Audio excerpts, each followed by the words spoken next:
नमस्कार, राज्यसभा टेलीविजन के खास कार्यक्रम विशेष में आपका स्वागत है। मैं हूं कुर्बान अली। विशेष में आज हम बात करेंगे देश में चुनाव सुधारों के बारे में। अगले आधे घंटे में दिखाएंगे चुनाव सुधार के लिए अब तक क्या क्या कोशिशें हुई।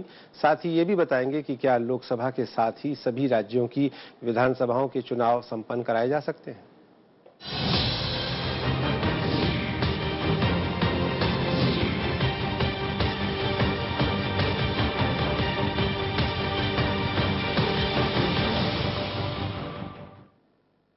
संसद की कार्मिक लोक शिकायत विधि और न्याय संबंधी स्थायी समिति लोकसभा और विधानसभाओं के चुनाव एक साथ कराने की संभावनाएं तलाश कर रही है।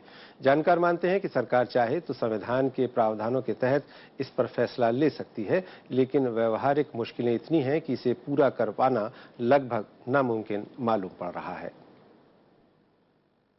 आने वाले वक्त में क्या लोकसभा और विधानसभा के चुनाव एक साथ हो सकते हैं? ये सवाल इसलिए उठा क्योंकि संसद के कार्मिक लोक शिकायत विधि और न्याय संबंधी स्थायी समिति इस पर विस्तृत रिपोर्ट तैयार कर रही है। इसके लिए विभिन्न राष्ट्रीय, क्षेत्रीय और मान्यता प्राप्त दलों से सुझाव मांगे गए हैं। यही नहीं, आम लोगों और संस्थाओं से भी इस बारे में सुझाव आमंत्रित किए गए हैं। Overall opinion, public opinion is created that why every time, every year we have to go to the polling station and vote for the government. Why not we have allow the government which is elected for 5 years should see that their promises which were made in their election manifesto being implemented within that 5-year period. बार बार होने वाले चुनाव में भारी भरकम खर्च इस सोच के पीछे एक बड़ी वजह है। चुनाव के लिए सुरक्षा बलों की तैनाती भी किसी चुनौती से कम नहीं। बार बार चुनाव होने से लगने वाली आचार संहिता से सरकार की विभिन्न योजनाओं और कार्यक्रमों पर भी असर पड़ता है। जानकारों के मुताबिक लोकसभा और विधानसभा चुनाव एक साथ कराने के लिए कई फॉर्मूले हो सकते हैं। मसलन कुछ राज्यों में लोकसभा के मद्देनजर चुनाव पहले कराए जाएं और जिन राज्यों का कार्यकाल खत्म हो चुका है वहां आम चुनाव की तारीखों तक कॉमन मिनिमम प्रोग्राम के तहत मिलीजुली सरकार रहे या फिर राष्ट्रपति शासन लागू हो। ऐसे बहुत अवसर आते हैं। अगर पूरा इतिहास देखिए आप तो बहुत अवसर ऐसे आए जब एक साथ चुनाव हो सकते थे कानून के अंतर्गत, लेकिन नहीं किए गए, वो अलग अलग किए गए। तो अगर सरकार नीतिगत निर्णय ले ले कि हमें एक साथ चुनाव करानी है तो मैं समझता हूँ 2 साल, 4 साल, 5 साल के अंदर ये नितांत संभव होगा कि लगभग सारे चुनाव एक साथ हों। हालांकि देश के संघीय ढांचे में राज्यों की सरकारों और विधानसभाओं को इसके लिए राजी करना अपने आप में किसी चुनौती से कम नहीं। इसलिए खर्च में कटौती के तर्क पर सहमति तो बन सकती है, लेकिन विधानसभा और लोकसभा चुनाव के साथ कराने में संवैधानिक अड़चनें बहुत हैं। जानकारों का मानना है कि मौजूदा व्यवस्था में इसे लागू कराना मुश्किल है। मेरे को तो सहमति असंभव लगती है। अभी अगर आप देखें तो लोकसभा का अगला चुनाव मार्च और मई 2019 में होगा और उससे पहले 22 प्रदेशों की इलेक्शन जो है वो समय समय पर ड्यू होती रहेगी। तो आप कैसे उनकी टर्म को ना तो आप ज्यादा कर सकते हैं ना कम कर सकते हैं। कितनी संवैधानिक मुश्किल है कि ये असंभव ही है। कार्यपालिका और विधायिका के बीच जिस तरह के संबंध हैं, उसमें कार्यपालिका को सदन के प्रति जिम्मेदार रहना होता है। बहुमत खोने के बाद सत्ता में बने रहने का यहाँ प्रावधान नहीं है। लिहाजा तर्क ये दिए जा रहे हैं कि अगर कोई सरकार अल्पमत में आई तो विपक्षी दलों के साथ मिलकर सत्ता कायम करना आसान नहीं होगा। हमारे 29 प्रांत हैं, अलग अलग प्रांत हैं। अगर हम गवर्नर रूल लाते हैं या प्रेसिडेंट्स रूल लाते हैं तो हमें तब तक लाना पड़ेगा जब तक कि पूरा टर्म ना खत्म हो। तो अगर कोई सरकार 2 साल में ही मत खो देती है तो ऑपोजिशन को ये उनके लिए संभव नहीं होगा कि वो गवर्नमेंट बनाएं या इलेक्शंस हों। देखिए, ये मसला कई बार उठा है और कई बार साथ में मैंने भी सुना है, बड़े बड़े नेताओं से मुझ से भी सुना है। रीजन उनकी जो उसके पीछे जज्बा है वो तो ठीक है, क्योंकि देखिए इलेक्शन जब होता है तो उस पर करोड़ों रुपए खर्च होते हैं, पार्टीज के खर्चा होता है, इलेक्शन का कमीशन का सरकार का खर्चा होता है, करोड़ों होता है, बार बार होता है। और बार बार इलेक्शन से उन दिनों जब इलेक्शन की एक्टिविटीज है महीना 1.5 महीने की, सारे मंत्री लोग तो इलेक्शन कैंपेन में चले जाएंगे तो दफ्तर तकरीबन काम करना बंद हो जाते हैं। तो ऐसी सूरत में ये सुझाव के इलेक्शन अगर साथ हो तो बाहर वोटर की भी हैरेसमेंट कम। दूसरा तर्क यह भी है कि अगर राज्यों में सरकार गिरने के बाद लंबे समय तक राष्ट्रपति शासन रहता है तो तकनीकी तौर पर केंद्र सरकार का दखल बढ़ जाएगा। हालांकि 1967 तक लोकसभा और विधानसभाओं के चुनाव साथ साथ होते रहे, लेकिन 1968 और 1969 में कुछ राज्यों की विधानसभाओं के भंग होने पर यह सिलसिला टूट गया। गठबंधन सरकारों का दौर तेज होने के बाद से तो इस पर विचार होने भी कम हो गए।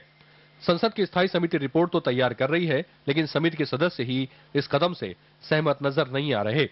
प्रणब गोस्वामी के साथ मोहम्मद फातेह टीपू, राज्यसभा टीवी। लोकसभा और देश की सभी विधानसभाओं के चुनाव अगर एक साथ कराए जाएं तो चुनावों पर होने वाले खर्च और समय की काफी हद तक बचत हो सकती है, लेकिन संवैधानिक अड़चन और राजनीतिक दलों के बीच आम सहमति नहीं होने की वजह से ऐसा हो पाना काफी मुश्किल है। भारतीय संविधान के मुताबिक विधानसभा और लोकसभा का कार्यकाल 5 साल का होता है। इस बीच अगर चुनी हुई सरकार बहुमत खो दे और संवैधानिक संकट के हालात बन जाएं, तो सदन को वक्त से पहले भंग किया जा सकता है। इसके अलावा कई बार सरकार भी तय वक्त से पहले चुनाव कराने का फैसला कर लेती है। कानून के मुताबिक सदन भंग होने के 6 महीने के अंदर नए चुनाव हो जाने चाहिए। हालांकि यह अवधि बढ़ाई भी जा सकती है। 2014 के लोकसभा चुनाव पर करीब 3,500 करोड़ रुपए का खर्च आया था। 2009 के लोकसभा चुनाव में यह राशि 131% ज्यादा है। 2009 में लोकसभा चुनावों पर करीब 1100 करोड़ रुपए खर्च हुआ था। इसी साल राज्य विधानसभा चुनाव कराने का सरकारी खर्च करीब 900 करोड़ रुपए था। इसके अलावा राजनीतिक दलों को जो पैसा खर्च करना पड़ा वो अलग। हर राज्य में विधानसभा चुनाव कराने के लिए सरकारी मशीनरी, सुरक्षा और बाकी इंतजामों पर अलग से खर्च करना पड़ा है। जानकारों का मानना है कि सभी राज्यों के विधानसभा के चुनाव लोकसभा के चुनाव के साथ करा लिए जाएं तो धन और समय की बहुत हद तक बचत हो सकती है। ये जो विचार किया जा रहा है, जब तक आपका अमेरिकन पैटर्न पर सेपरेशन ऑफ पावर्स ना हो और जब तक कि एग्जीक्यूटिव डिपेंडेंट नहीं है लेजिस्लेचर पर कि उनका विश्वास प्राप्त हो, तब तक गवर्नमेंट चलती रहे, तब तक ये सब संभव नहीं है। 1951 में देश में पहला आम चुनाव हुआ। उस वक्त सभी विधानसभाओं के लिए साथ में ही चुनाव कराने की व्यवस्था की गई, लेकिन भारी बर्फबारी के चलते जम्मू कश्मीर और हिमाचल प्रदेश की जनता ने इन चुनावों में हिस्सा नहीं लिया। हिमाचल प्रदेश में लोकसभा और विधानसभा चुनाव फरवरी 1952 में कराए गए। राजनीतिक वजहों से जम्मू कश्मीर लोकसभा के लिए पहली बार हुए चुनाव में हिस्सा नहीं ले पाया। जम्मू कश्मीर के लोगों ने पहली बार 1967 में वोट डाले। हालांकि देश में 1967 तक लोकसभा और विधानसभाओं के चुनाव साथ साथ होते रहे, लेकिन बाद में राजनीतिक वजहों से कुछ राज्यों में विधानसभा भंग कर दी गई। लोकसभा को भी कार्यकाल पूरा होने से पहले ही 1970 में भंग कर दिया गया। इसके बाद देश भर में लोकसभा और विधानसभा चुनाव कभी साथ नहीं हो पाए। हर साल औसतन 5 राज्यों में चुनाव होते हैं। कई राज्यों में विधानसभा का कार्यकाल 2019 में प्रस्तावित लोकसभा चुनाव से काफी पहले या बाद में खत्म होगा। ऐसे में राज्य विधानसभाओं और लोकसभा के कार्यकाल में समानता रख पाना मुश्किल ही नजर आता है। इसके लिए राजनीतिक इच्छा शक्ति और आम सहमति जरूरी है। जैगम मुर्तजा, राज्यसभा टीवी। चुनाव सुधार के एजेंडे में राजनीतिक पार्टियों को मिलने वाले चंदों का हिसाब किताब लंबे समय से शामिल है। देश में पार्टी फंडिंग को लेकर कई बार सवाल उठते रहे हैं। चुनाव आयोग, सिविल सोसाइटी से लेकर खुद राजनीतिक पार्टियों ने भी इससे सहमति जताई है। हाल ही में विधि आयोग ने ये सिफारिश की है कि इस दिशा में ठोस पहल दरकार है। देश में राजनीतिक पार्टियों के साथ कॉरपोरेट गठजोड़ की बहस पुरानी है। जानकारों का मानना है कि चंदा देने वाला तबका सत्ताधारी पार्टियों से लाभ उठाने की हालत में पहुंच जाता है। लिहाजा न सिर्फ सिविल सोसाइटी बल्कि राजनीतिक पार्टियों के बीच भी डोनेशन में पारदर्शिता लाने की मांग होती रही है। हाल ही के दिल्ली चुनाव में आम आदमी पार्टी को मिले चंदे को लेकर बड़ा राजनीतिक घमासान हुआ, लेकिन वो नीतिगत बहस में तब्दील नहीं हो पाया। जानकार मानते हैं कि पॉलिटिकल फंडिंग चुनावी प्रक्रिया में भ्रष्टाचार की सबसे बड़ी वजह है। जो पॉलिटिकल फंडिंग है, चाहे लोग कितना कह लें, पर पॉलिटिकल फंडिंग जो होती है तो उस पर फिर सरकार जो है निर्भर हो जाती है उन व्यक्तियों के ऊपर जिन्होंने उसको फंड्स दिए और जिसके आधार पर वो रूलिंग पार्टी। हर चुनाव में करोड़ों रुपए खर्च होते हैं, लिहाजा राजनीतिक पार्टियों को खर्च के लिए चंदे का सहारा लेना पड़ता है। लेकिन चुनाव आयोग को सौंपे हलफनामों पर गौर करें तो पार्टियों को मिलने वाले चंदे का 70 से 80% हिस्सा नकद होता है, जबकि चेक या बैंक ड्राफ्ट का हिस्सा बेहद छोटा। आयकर नियम के मुताबिक 20,000 रुपए से कम चंदे में डोनर का नाम गुप्त रखा जा सकता है। देखिए, इंद्रजीत गुप्ता कमेटी का और कई कमेटीज का पहले यह रहा कि स्टेट फंडिंग ऑफ इलेक्शन अगर हो तो सिर्फ काइंड में होने चाहिए। कुछ जैसे उनको अभी फिलहाल अभी भी देते हैं, दूरदर्शन और ऑल इंडिया रेडियो पे इन पार्टीज को फ्री टाइम मिलता है। इलेक्टोरल रोल की कॉपी फ्री मिलती है, उसकी भी अच्छी खासी कॉस्ट होती है। तो टैक्स के कंसेशन होते हैं, ये भी एक सब्सिडी है। राष्ट्रीय पार्टियों के चंदे का विश्लेषण करें तो बीते एक दशक में लोकसभा चुनाव के दौरान राष्ट्रीय पार्टियों के चंदे में 418% का इजाफा हुआ है। 2014 के लोकसभा चुनाव में बीजेपी को सबसे ज्यादा 588 करोड़ रुपए, कांग्रेस को 350 करोड़ रुपए, एनसीपी को 78 करोड़ रुपए, बीएसपी को 77 करोड़ रुपए मिले। राष्ट्रीय पार्टियों ने इस चुनाव में 1308 करोड़ रुपए खर्च किए। बीते चुनाव के मुकाबले ये 50% ज्यादा था।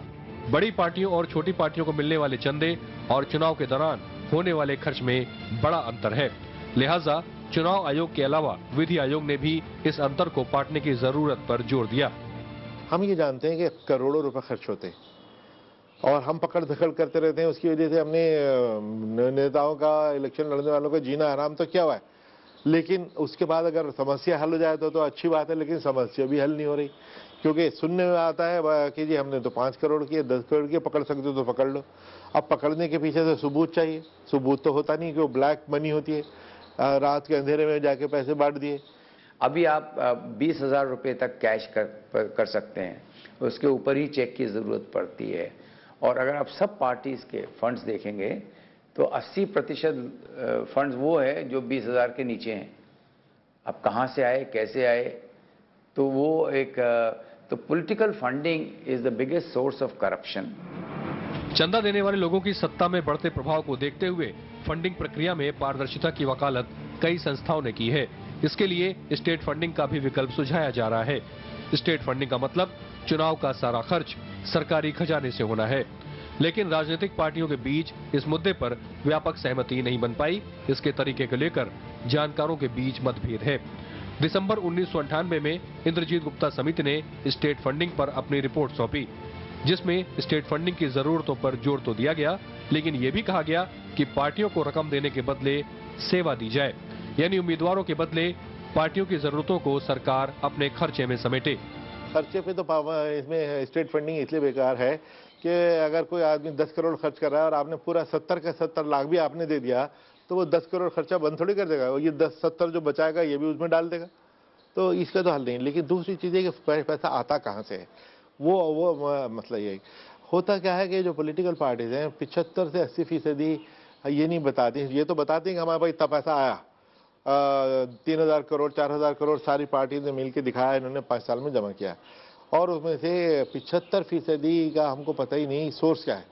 वो कहते जी कैश कलेक्शन है 20,000, और 20,000 का जो रूल है ये हमारा ही रूल नहीं, ये इलेक्शन का उसका इनकम टैक्स का रूल है। नो पॉलिटिकल पार्टीज एग्रीड कि हम पॉलिटिकल पार्टी लोग पार्टियों वाले कॉर्पोरेट से, कॉर्पोरेशन बड़े बड़े कंपनी से हम कुछ डोनेशन ले। वो लोग कहते हैं कि आप जरूर आपका अगर देश के लिए इतना बड़ा भक्ति है तो आप वो पैसा ट्रांस को दीजिए, हम उसमें से लेंगे, लेकिन हम नहीं चाहते कि आपका पैसा हमारा इंडिविजुअल पॉलिटिकल पार्टी और इंडिविजुअल कैंडिडेट को आप दे।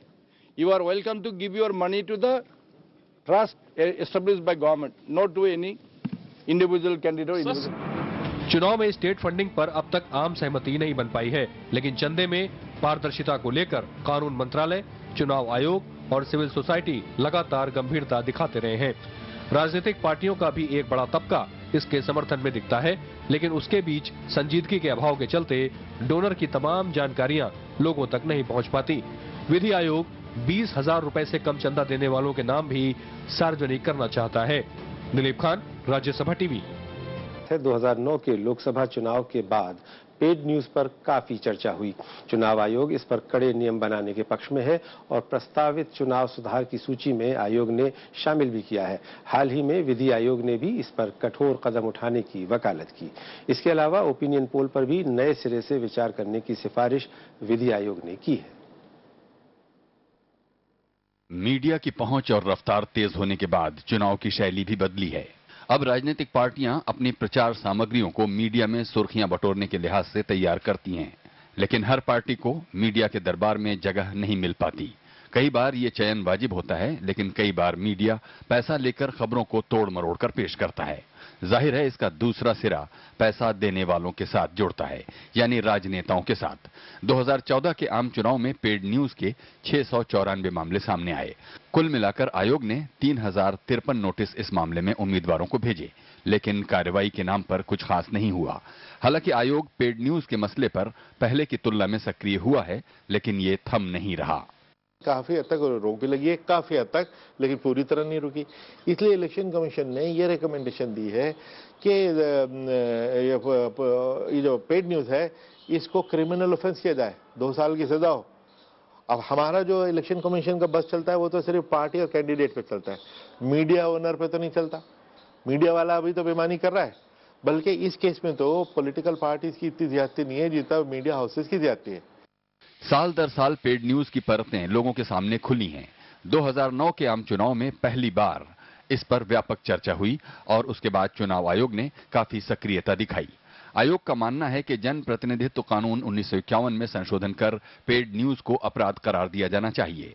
विधि आयोग ने हालिया सिफारिश में ये कहा है कि जन प्रतिनिधित्व कानून की धारा 2 में पेड न्यूज और राजनीतिक विज्ञापन को परिभाषित किया जाए। धारा 8(3) के तहत इसे दंडनीय अपराध घोषित किया जाए। राजनीतिक विज्ञापन में नेता और मीडिया के लेन देन के विवरण साफ हों। विधि आयोग के मुताबिक इससे पैसा लेने वाले और देने वाले दोनों पर नजर होगी। चुनाव आयोग ने भी इससे पहले इन बातों को दोहराया था। आयोग पेड न्यूज को लेकर गंभीर है। हमें सभी पॉलिटिकल पार्टी ने आके एक जबान होके कहा कि साहब ये हमको ऐसा दबाते हैं कि अगर आपने पैसा नहीं दिया तो हम आपके ऐसी तैसी करेंगे, आपके रोजाना कुछ ना कुछ स्कैंडल लिखेंगे, झूठ सच लिखेंगे, और पैसा दे दो तो हम आपकी तारीफ करेंगे, और ज्यादा दे दो तो आपकी तारीफ और आपके दुश्मन की बुराई करेंगे। अगर कुछ नहीं दोगे, ईमानदार बनोगे तो हम आपके ये तो ब्लैक आउट कर देंगे। अब 10-10, 15-15 दिन कैंपेन के निकल जाए, लोगों को पता ही नहीं लगे कि आप कैंडिडेट हैं, तो नुकसान होगा। इसके साथ साथ विधि आयोग ने ओपिनियन पोल यानी जनमत सर्वेक्षण से जुड़े नियमों में बदलाव की सिफारिश की है। 255वीं रिपोर्ट में आयोग ने कानून मंत्रालय से कहा है कि ओपिनियन पोल पर पाबंदी के दायरे में प्रिंट मीडिया को भी लाया जाए। मौजूदा नियम के मुताबिक इलेक्ट्रॉनिक मीडिया पर वोटिंग से 48 घंटे पहले से ओपिनियन पोल या राजनीतिक विज्ञापन दिखाने पर पाबंदी है, लेकिन प्रिंट मीडिया को इससे मुक्त रखा गया है। जानकारों का मानना है कि प्रिंट को खुला छोड़ने की कोई वजह नजर नहीं आती। प्रिंट मीडिया के ऊपर ओपिनियन पोल्स का बैन लगाना 1 हफ्ते पहले से, इलेक्शन के 1 हफ्ते से पहले से, और जब तक इलेक्शंस नहीं हो जाते पूरे तब तक रहना चाहिए। बहुत ज़रूरी है, दोनों पर रहना चाहिए बैन, इलेक्ट्रॉनिक एंड प्रेस में। बदले दौर में मीडिया की भूमिका को देखते हुए चुनाव आयोग ने कई पहल की है। अब हर चुनाव में जिला स्तर पर निगरानी समिति गठित होती है जो पेड न्यूज की जांच करती है, लेकिन कार्रवाई नहीं होने के कारण पेड न्यूज का सिलसिला थमता नजर नहीं आ रहा। अक्टूबर 2011 में उत्तर प्रदेश की बिसौली सीट की विधायक उमलेश यादव को चुनाव आयोग ने अयोग्य करार दे दिया। पेड न्यूज के मसले पर चुनाव आयोग की ये इकलौती बड़ी कार्रवाई है। 2014 के लोकसभा चुनाव में तो राजनीतिक प्रचार और विज्ञापन इलेक्ट्रॉनिक मीडिया तक में प्रसारित हुए। वोटिंग से 48 घंटे पहले से प्रतिबंधित होने के बावजूद तकनीकी मामलों का हवाला देकर कुछ टीवी चैनलों ने इसे प्रसारित किया। चुनाव सुधार के लिए आयोग इस पर कड़े कानून बनाना जरूरी मान रहा है। प्रशांत पांडे, राज्यसभा टीवी। चुनाव कराने के तौर तरीकों को लेकर कई बहसें हुई हैं। स्थायी समिति की हालिया पहल उनमें एक अहम है, जिसमें लोकसभा और विधानसभा चुनाव साथ कराने की बात कही जा रही है। हालांकि जानकार संवैधानिक अड़चनों का हवाला दे रहे हैं। इसके साथ ही एक बहस ये भी है कि पहले से पेंडिंग चुनाव सुधारों को लागू कराने के लिए के बदले में नई किस्म की सुधारों पर चर्चा होने से पुराना एजेंडा ठंडे बस्ते में पड़ा रह जाता है। लोकसभा और विधानसभा के चुनाव साथ कराने की स्थायी समिति की पहल ने कई बहस छेड़ दी है। ये एजेंडा ना तो चुनाव आयोग के चुनाव सुधारों की सूची में शामिल है और न ही विधि आयोग की हालिया सिफारिशों में ही इसका जिक्र है। चुनाव आयोग ने 30 मार्च को राष्ट्रीय स्तरीय संगोष्ठी में चुनाव सुधार के कई पहलुओं पर बात की, लेकिन ये मसला वहां भी नदारद दिखा। पहले से रुके पड़े चुनाव सुधार के एजेंडे में निर्वाचन आयोग ने जिस बिंदु को शामिल नहीं किया है और जिस पर लंबे समय से चर्चा होती रही है, उनमें प्रोपोर्शनल रिप्रेजेंटेशन का मुद्दा काफी अहम है। प्रोपोर्शनल रिप्रेजेंटेशन यानी राजनीतिक पार्टियों को हासिल वोटों के अनुपात में विधानसभा या लोकसभा में उनकी हिस्सेदारी। Proportional representation ultimately better system है than first past the post, पर उसके लिए थोड़ी ट्रेनिंग देनी पड़ेगी कि किस तरह वोटिंग एक्सरसाइज किया जाए। भारत में चुनाव के मौजूदा स्वरूप के मुताबिक कोई भी उम्मीदवार अगर एक वोट से भी जीत हासिल करता है तो हारने वाले उम्मीदवार का दखल विधानसभा या लोकसभा में नहीं होता। यानी अगर कोई पार्टी वोट शेयर के मामले में दूसरे या तीसरे नंबर पर है और उसे एक भी सीट नहीं मिली हो तो विधायिका में उसकी नुमाइंदगी शून्य रह जाती है। हाल के लोकसभा चुनाव में वोट शेयर के हिसाब से बीएसपी तीसरी सबसे बड़ी पार्टी थी, लेकिन उसे एक भी सीट पर जीत हासिल नहीं हुई। लोकसभा के इलेक्शन हुए उसमें बीएसपी का 3rd लार्जेस्ट वोट शेयर मिला। सब पूरे हिंदुस्तान में उनको 3rd लार्जेस्ट शेयर वोट का था, सीट 0। तो ये तो इन ए वे रिप्रेजेंटेटिव कैरेक्टर को क्वेश्चन करती है। भारत में मौजूदा व्यवस्था को फर्स्ट पास द पोस्ट कहा जाता है। लोकतांत्रिक अधिकार से जुड़े लोगों का मानना है कि इसमें जनता की आवाज ठीक से दर्ज नहीं हो पाती। अगर पिछले कुछ चुनावों पर नजर दौड़ाएं तो 2014 के लोकसभा चुनाव में सबसे बड़ी पार्टी बीजेपी को 31% वोट के साथ 282 सीटों पर जीत हुई। वहीं 19.3% वोट पाने वाली कांग्रेस को महज 44 सीटें मिली। 4.3% वोट शेयर के साथ तीसरी बड़ी पार्टी बीएसपी को एक भी सीट पर जीत नहीं मिली। लिहाजा जनता की आवाज को सही जगह दिलाने के लिए इसमें फेरबदल की बात कही जा रही है। दिलीप खान, राज्यसभा टीवी। 1951 के पहले आम चुनाव के बाद से ही चुनाव सुधारों की मांग उठती रही है। इस बीच चुनाव खर्च में कमी, चुनाव में पारदर्शिता और दागियों को चुनाव प्रक्रिया से दूर रखने के लिए चुनाव आयोग ने कई कदम उठाए हैं, लेकिन ये नाकाफी रहे। इसी रिपोर्ट के साथ हम छोड़ जाते हैं। विशेष में मेरे साथ इतना ही। नमस्कार। चुनाव सुधार की कोशिश पिछले कई साल से जारी है, लेकिन राजनीति से दागियों को दूर रखने की कोशिश फिलहाल सफल नजर नहीं आ रही। 90 के दशक की शुरुआत में एनएन वोहरा समिति ने राजनीति से अपराधियों को अलग रखने को लेकर अहम रिपोर्ट दी, जिस पर देश भर में व्यापक चर्चा भी हुई। लेकिन राजनीति में दागियों की संख्या घटने की बजाय बढ़ती नजर आ रही है। 16वीं लोकसभा के निर्वाचित 543 सांसदों में से 186 के खिलाफ आपराधिक मामले दर्ज हैं। 2014 के आम चुनाव में करीब 17% उम्मीदवार ऐसे थे जिनके खिलाफ गंभीर आपराधिक मामले दर्ज थे, जबकि 2009 में आपराधिक रिकॉर्ड वाले उम्मीदवारों की संख्या करीब 15% थी। राजनीति में अपराधियों का दखल सिर्फ चुनाव लड़ने तक सीमित नहीं है, बल्कि वो चुनाव प्रक्रिया को प्रभावित करते रहे हैं। इसमें बूथ कैप्चरिंग से लेकर वोटरों को डराने धमकाने जैसे संगीन मामले भी शामिल हैं। चुनाव सुधार की दिशा में निर्वाचन आयोग का पहला बड़ा फैसला 1982 में आया। इस साल केरल के परूर विधानसभा सीट पर मतपत्र के बजाय इलेक्ट्रॉनिक वोटिंग मशीन यानी ईवीएम का पहली बार ट्रायल किया गया। इसके बाद 2004 के केरल विधानसभा चुनाव में पहली बार ईवीएम इस्तेमाल हुई।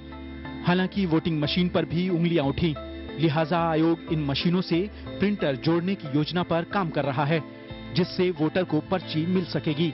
राजनीतिक हलकों में भी ये बहस का मुद्दा है। इस बीच मशीन में नोटा या इनमें से कोई नहीं का बटन भी जोड़ा गया। 2013 में सुप्रीम कोर्ट ने 1951 के जन प्रतिनिधित्व कानून में बदलाव का आदेश दिया। इसके तहत सजा होते ही सांसद या विधायक की सदस्यता रद्द हो जाती है। सुप्रीम कोर्ट ने राजनीतिक दलों को आरटीआई के दायरे में लाने के साथ साथ 20,000 से ज्यादा के चुनावी चंदे का स्रोत सार्वजनिक करने को भी कहा। पेड न्यूज, चुनाव में अनाप शनाप खर्च, वोटरों को प्रभावित करने पर भी सुप्रीम कोर्ट ने पिछले कुछ सालों में सख्ती दिखाई है। विधि आयोग ने हाल ही में 255वीं रिपोर्ट पेश की, जिसमें चुनाव सुधार से जुड़ी तमाम सिफारिशों का जिक्र है। विधि आयोग ने एक बार फिर दोहराया कि राजनीतिक दल 20,000 रुपए से ज्यादा का चंदा देने वाले से जुड़ी तमाम जानकारी सार्वजनिक करें। साथ ही कंपनियां राजनीतिक चंदा देने से पहले अपने शेयर धारकों से स्वीकृति जरूर लें। विधि आयोग के मुताबिक पेड न्यूज अपराध की श्रेणी में आए। और सरकारी विज्ञापनों पर चुनाव से 6 महीने पहले रोक लगा दी जाए। विधि आयोग निर्दलीय उम्मीदवारों के चुनाव लड़ने के भी खिलाफ है। आयोग लंबे अरसे से ज्यादा स्वायत्तता के अलावा चुनाव कानूनों का उल्लंघन करने वालों के खिलाफ कार्रवाई करने के अधिकार की भी मांग कर रहा है। संसाधनों की कमी भी एक बड़ी समस्या है। आयोग के पास अपने कर्मचारी नहीं हैं, बल्कि चुनाव के दौरान उसे सरकारी कर्मचारियों पर निर्भर रहना पड़ता है। जैगम मुर्तजा, राज्यसभा टीवी।